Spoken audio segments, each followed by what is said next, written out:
The language of deceit, notes and extracts.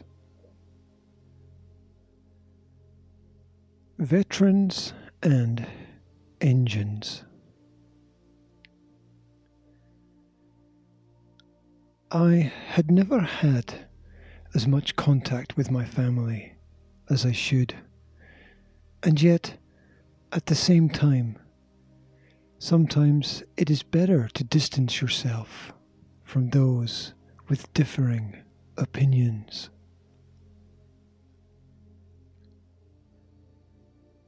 I had lived abroad for many years and was distant in more ways than one from the rural coastal Scottish village where I grew up. It was a quiet place, that is, if you are able to ignore the rumours, gossip, dogs, and wayward golfing drives with the unapologetic cries that followed them. The river flowed, the grass grew, and the colours changed, marking the seasonal boundaries.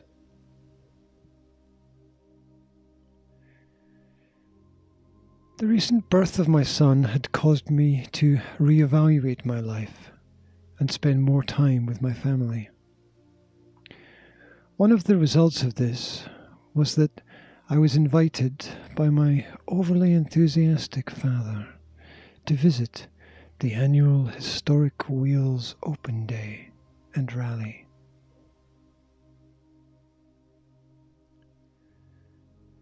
A sports car is something that usually looks like a flattened dart. It can travel very fast. For some reason, it often sounds like a tractor. It attracts a lot of pointed fingers and smiles, and probably causes a lot of pollution and dirty hands. Essentially, for these reasons, and other such non-logic, it is unquestionably cool to have a sports car.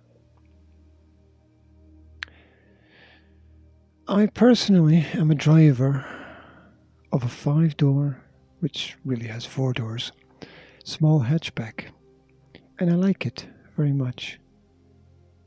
It is easy to drive, seldom breaks down, is cheap to run, has ample room in the back for family trips, and unfortunately slides all over the road in winter.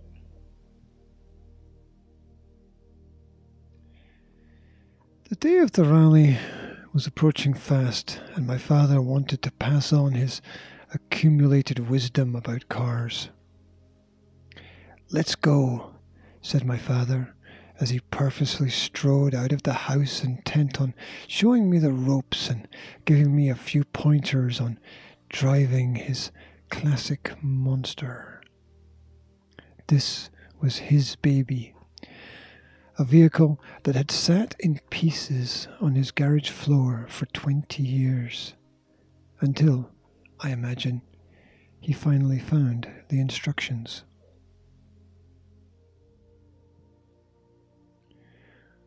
Walking around the car, I almost got in the driver's side and corrected myself in time to realize that this green machine probably did not have central locking, power steering, or heating of any kind. I swung open the door, leapt in, and found myself sitting on what seemed to be the floor of the vehicle. Low seats or no seats are obviously another part of the inexplicable cool factor.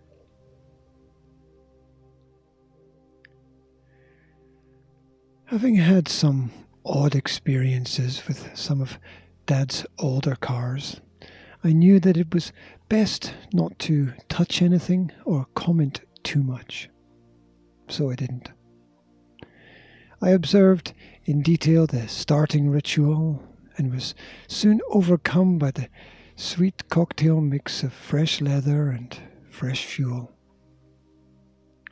I wondered if jet pilots ever had the same experience, and whether or not it might actually be dangerous to be smoking a pipe in the vehicle. I wondered if fires were easy to put out in moving vehicles.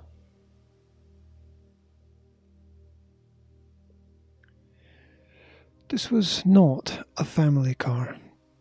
2 seats in the front and, well, almost 0 in the back. Obviously designed for father and diligent son, teacher and willing student, boyfriend and potential girlfriend, psychologist and recovering patient, retired or divorced husbands trying to recover their youth. Whatever the philosophy, it was a ridiculous extravagance that only ever proved, at least to me, that you are either ridiculous or extravagant, if not both.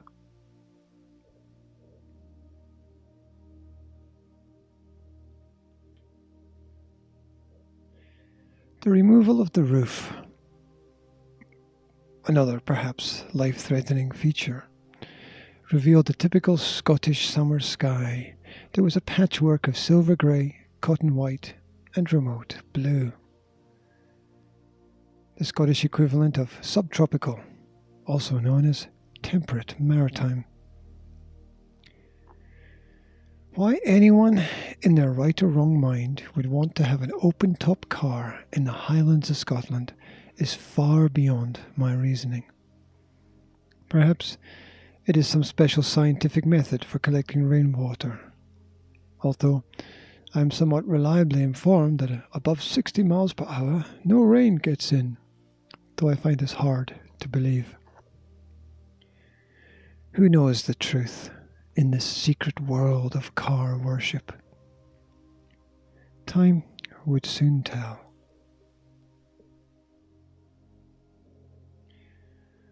My heart was soon skipping beats.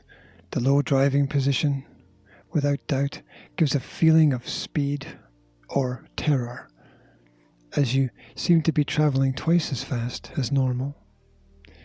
Every time a lorry or a truck or a bus or a van or SUV was close up in front or behind, I could not help but imagine the car being crushed like a snail by a tank. This, I was assured, adds to the thrill, or danger, of driving an older or classic car. How this all brought to anybody more pleasure than headaches was far beyond my ability to comprehend.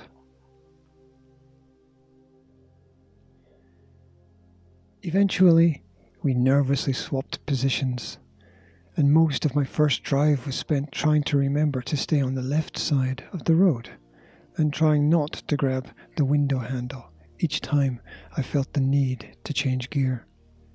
None of this I could admit to my father, although the grim expression on his face told me that he probably already knew. Allowing others to hold or handle your baby is always a nerve-wracking experience on all sides. Indeed, we are creatures of unavoidable, habitual, and often illogical activities. There is often much evidence of little reason. In general, this ride was pleasant and fairly smooth, in part to the roads, I think, or maybe due to the toxic mix of fuels and dark essential oils. All too slowly, I arrived home, only to be asked by my mother, who had obviously been extremely anxious, if I had made my will yet. I hadn't. It hadn't crossed my mind. I trusted that my father knew what he was doing. Perhaps that was a mistake. But I had survived my initiation. I was in. I had passed the ritual test, served my time. I had pleased and praised the gods, and would be allowed to proceed.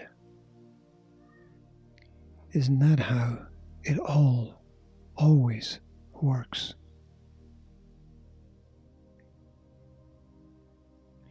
The language of deceit. Notes and extracts.